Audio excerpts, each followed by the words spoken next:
Hello Mark, I'm Vivian and I'm number 1.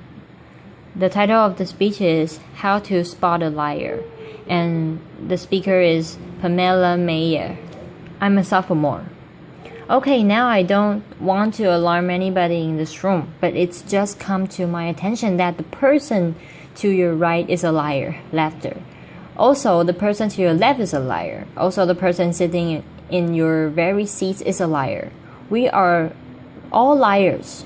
What I'm going to do today is I'm going to show you what the research says about what we are all liars, how you can become a lie spotter, and why you might want to go the extra mile and go from lie spotting to truth seeking, and ultimately to trust building. Now, speaking of trust, ever since I wrote this book, Lie Spotting, no one wants to meet me in person anymore. No. They say, it's okay, we'll email you. Laughter. I can't even get a coffee date at Starbucks. My husband's like, honey, distractions? Maybe you could have focused on cooking. How about French cooking? So, before I get started, what I'm going to do is I'm going to clarify my goal for you, which is not to teach a game of gotcha. Lie spotters aren't those nitpicky kids, those kids in the back of the room that are shouting, gotcha, gotcha, your eyebrow twitched, you flared your nostril. I watch on TV shows Lie to Me, I know you're lying. No, lie spotters are armed with scientific knowledge of how to spot the deceptions. They use it to get to the truth. And they do what mature leaders do every day. They have difficult conversations with difficult people, sometimes during very difficult times. And they start up that path by accepting a core proposition. And that proposition is the following. Lying is a cooperative act. Think about it. A lie has no power whatsoever by its mere utterance. Its power emerges when someone else agrees to believe the lie. So I know it may sound like tough love, but look, if at some point you got lied to, it's because you agreed to get lied to. True number 1 about lying. Lying is a cooperative act. Now, not all lies are harmful. Sometimes we're willing participants in this deception for the sake of social dignity. Maybe to keep a secret that should be kept secret. We said, nice song, honey, you don't look fat in that. No. Or we said, favorite of the digerity. You know, I just fished that email out of my spam folder. So sorry. But there are times when we are unwilling participants in deception.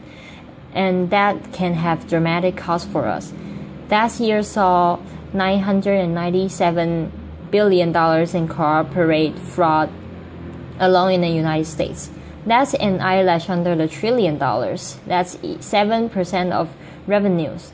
Deception can cost billions. Think Enron, Madoff, and the mortgage crisis. Or in the case of double agents and traders like Robert Hanson's or Aldrich Ames. Lies can betray our country. They can compromise our security. They can undermine democracy. They can cause the deaths of those that defend us. Deception is actually serious business. This con man, Henry Oberlander, he was such an effective con man. British authorities said he could have undermined the entire banking system of the Western world. And you can't find this guy on Google. You can't find him anywhere. He was interviewed once and he said the following. He said, look, I've got one rule. And this was Henry's rule. He said, look, everyone is willing to give you something. They're ready to give you something for whatever it is they're hungry for. And that's the crux of it. If you don't want to be deceived, you have to know what is it that you are hungry for. And we are all kind of hate to admit we wish we were better husbands, better wives, smarter, more powerful, taller, rich. The list goes on. Lying is an attempt to bridge that gap, to connect our wishes and our fantasies about who we wish we are. we were, how we wish we could be, with what we're really like. And boy, are we willing to fill in those gaps in our lives with lies.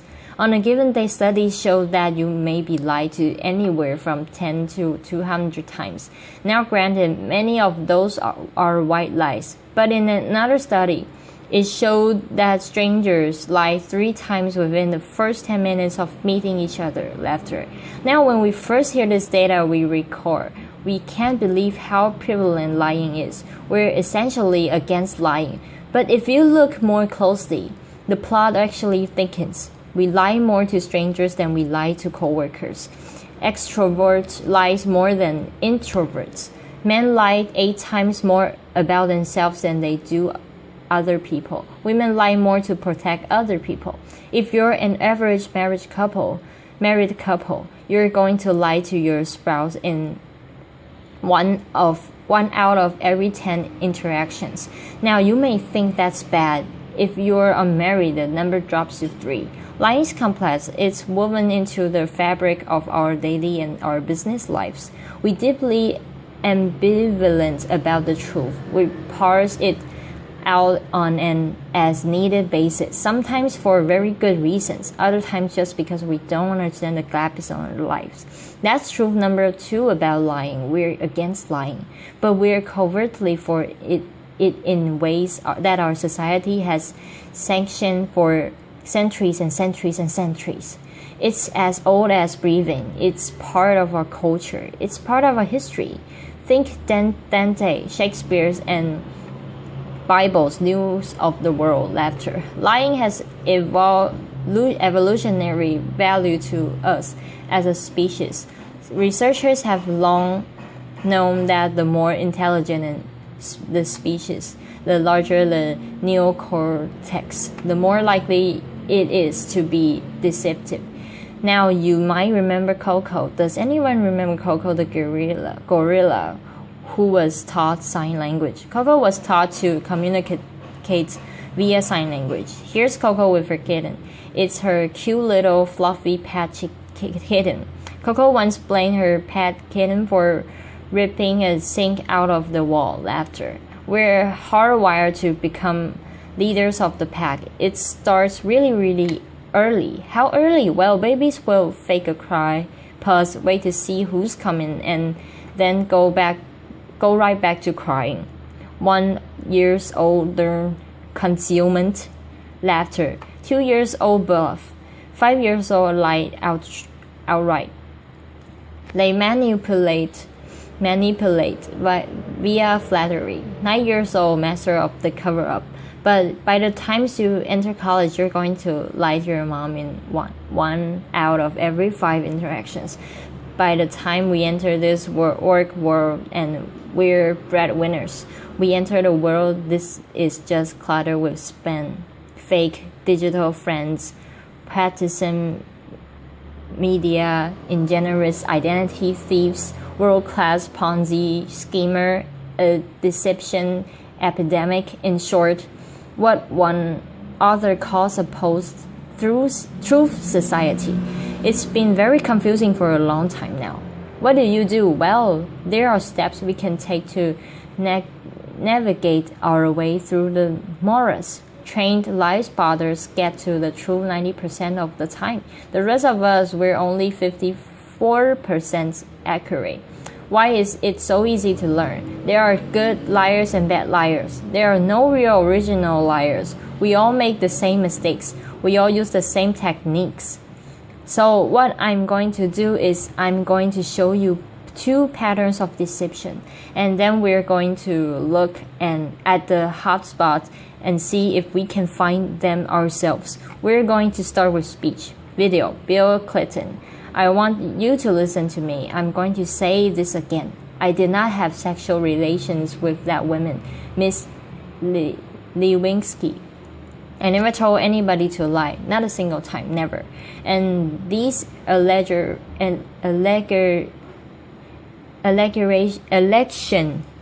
are false. And I need to go back to work for the American people. Thank you. Applause. Pamela Meyer. Okay, what were the telltale signs? What Well, first we heard that what's known as a non-contracted denial. Studies show that people who are over-determined in their denial will resort to formal rather than informal language. We also heard distancing language, that women. We know that liars will unconsciously distance themselves from their subject using language as their tool. Now, if Bill Clinton had said, well, to tell you the truth, or Richard Nixon's favorite, in all candor, he would have been a dead giveaway for any lie spotter that knows that qualifying language like that further discredits the subject. Now, if he had repeated the question in its entirety, or if he had peppered his account with a little too much detail, and we're really glad he didn't do that, he would have further discredited himself. Fred has it right. Fred said, look, there's much more to it than speech. No mortal can keep a secret. If his lips are silent, he chatters with his fingertips. And we all do it no matter how powerful you are. We are chatter with our fingertips. I'm going to show you Dominic Strauss-Kahn with Obama, who's clattering with his fingertips. Laughter. Now, this brings us to our next pattern, which is body language. With body language, here's what you've got to do. You really got to just throw your assumptions out the door. Let the science temper your knowledge a little bit. Because we think liars fidget all the time. Well, guess what? They're known to freeze their upper bodies when they're lying. We think liars won't look you in the eyes. Well, guess what? They look in your eyes a little too much just to compensate for that myth. We think warm smiles convey honesty, sincerity, but a trained lie spotter can spot a fake smile a mile away. Can you all spot the fake smile here? You can consciously contract the muscle in their cheeks, but the real smiles in their eyes, the crow's feet of the eyes, they cannot be consciously contracted, especially if you overdid the Botox. Don't overdo the Botox. Nobody will think you're honest. Now we're going to look at the hot spots. Can you tell what's happening in the conversation? Can you start to find the hot spots to see the discrepancies between someone's word and someone's actions? Now, I know it seems really obvious, but when you're having a conversation with someone you suspect of deception, attitude is by far the most overlooked but telling of indicators. An honest person is going to be cooperative. They're going to show they're on your side. They're going to be enthusiastic. They're going to be willing and helpful to getting you to the truth. They're going to be willing to brainstorm names, suspects, provide details. They're going to say, hey, maybe it was those guys in payroll that forged those checks. They're going to be infuriated if they sense they're wrongly accused throughout the entire course of the interview, not just a flash. They'll be infuriated throughout the entire course of the interview. And if you ask someone honest what should happen to whomever did forge those checks, an honest person is much more likely to recommend strict rather than lenient punishment. Now, let's say you're having that exact same conversation with someone deceptive. That person may be withdrawn, look down, lower their voice, pause, be kind of herky-jerky, ask a deceptive person to tell their stories. They're going to pepper it with way too much details in all kinds of irrelevant places, and then they're going to tell their stories in strict chronological order. And what a trained interrogator does is they come in very subtle ways over the course of several hours. They will ask the person to tell the story backwards, and then their watch then scram. And track which questions produce the highest volume of deceptive tales. What did they do that? Well, we all do the same things. We rehearse our words, but we rarely rehearse our gestures. We say yes, we shake our heads no, we tell very convincing stories, we slightly shrug our shoulders, we commit terrible crimes, and we smile at the delight in getting away with it. Now the smile is known in the trade as a duping delight.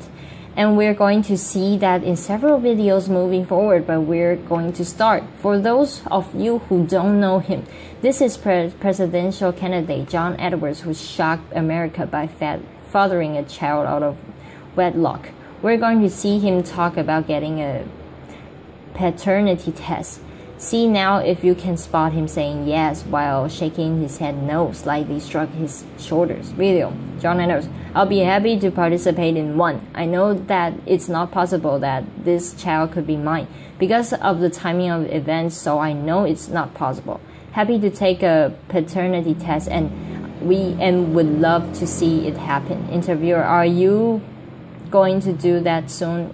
Is there somebody? J.E. Well, I'm only one side of the test, but I'm happy to participate in one. PM, okay. Those head shakes are much easier to spot once you know to look for them. There are going to be times when someone makes one expression while masking another that just kind of leak through in the flesh. Murderers are known to leak sadness. Your new joint venture partner might shake your hand, celebrate, go out to dinner with you, and then leak an expression of anger. And we're not all going to become facial expression expert overnight here. But there's one I can teach you that's very dangerous and it's easy to learn, and that's the expression of contempt. Now with anger, you've got two people on an even playing field. It's still somewhat of a healthy relationship, but when anger turns to contempt, you've been dismissed. It's associated with moral superiority, and for that reason, it's very, very hard to recover from. Here's what it looks like. It's marked by one lip corner pulled up and in. It's the only asymmetrical expression, and in the presence of contempt, whether or not deception followed, and it doesn't always follow. Look the other way, go the other direction, reconsider the deal, say, no, thank you, I'm not coming up for just one more nightcap, thank you. Science has surfaced many more indicators. We know, for example, liars will shift their blink rate, point their feet towards an exit. They will take various objects and put them between themselves and the person that is interviewing them. They alter their vocal tones, often make their vocal tones much lower. Now, here's the deal. These behaviors are just behaviors. They are not proof of deception. They're red flags. We're human beings. We make decisions, flailing gestures all over the place all day long. They don't mean anything if of themselves, but when you see clusters of them, there's your signal. Look, listen, probe, ask someone hard questions. Get out of that very comfortable mode of knowing, walk into curiosity mood, ask more questions, have a little dignity. Treat the person you're talking to with rapport. Don't try to be those folks on Law and Order and those other TV shows that pummel their subjects into submission. Don't be too aggressive. It doesn't work. Now we talk a little bit about how to talk to someone who's lying and how to spot a lie. And as I promised, we're now going to look at what the truth looks like. But I'm going to show you two videos, two mothers. One is lying, one is telling the truth. And these were surfaced by researchers David Matsumoto in California. And I think they're an excellent example of what the truth looks like.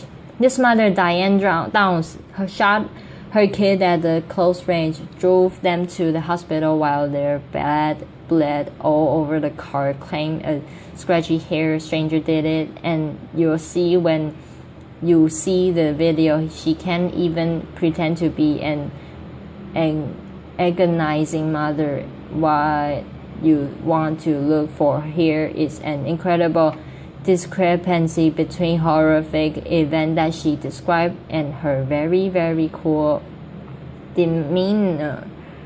And if you look closely, you'll see duping delight throughout this video lying down. At night, when I close my eyes, I can see Christy reaching her hands out to me while I'm driving, and the blood just kept coming out of her mouth, and that maybe it's fade with time, but I don't think so. That bothers me the most. PM. Now I'm going to show you a video of an actual grieving mother, a ring reunion, confronting her daughter's murder and torture in court. Have you're going to see no false emotion, just the authentic expression of a mother's agony. Video, a ring reunion. I wrote this statement on the 3rd anniversary of the night you took my baby and you hurt her, and you crushed her, you terrified her until her heart stopped. And she fought, and I thought you fought her, but I know she looked at you with those amazing brown eyes and you still wanted to kill her. And I don't understand it, and I never will. PM, okay, there's no doubting the veracity of those emotions. Now the technology around the truth looks like it's progressing on the science of it. We know, for example, that we now have specialized eye catcher and infrared brain scans, MRIs that can decode the signals of our body sent out when we're trying to be deceptive. And these technologies are going to be marketed to all of us panaceas for their seats, and they will prove incredibly useful someday. But you've got to ask yourself in the meantime, who do you want on your side for the meeting? Someone who's trained in getting the truth, or some guys who's going to drag a 400-pound electroencephalogram through the door? Lie spotter rely on human tools. They know, as someone once said, characters who you are in the dark. And what's kind of interesting is that today we have so little darkness. Our world is lit up 24 hours a day. It's transparent with blogs and social networks, broadcasting the buzz of a whole new generation of people that have made a choice to live their lives in public. It's a much more noisy world, so one challenge we have to do is remember our oversharing. That's not honesty. Our romantic tweeting and texting can blind us to the fact that the subtitles of human decency, character's integrity, that's still what matters. That's always what's going to matter. So in this much noisier world, it might make sense for us to be just a little bit more explicit about our moral code. When you combine the science of recognizing deception with the art of looking, listening, you exempt yourself from collaborating in a lie. You start up the path of being just a little bit more explicit, because you signal to everyone around you. You say, hey, our world is going to be an honest one. My world is going to be one where truth is strengthened and falsehood is recognized and marginalized. And when you do that, the ground around you starts to shift just a little bit. And that's the truth. Thank you. Applause.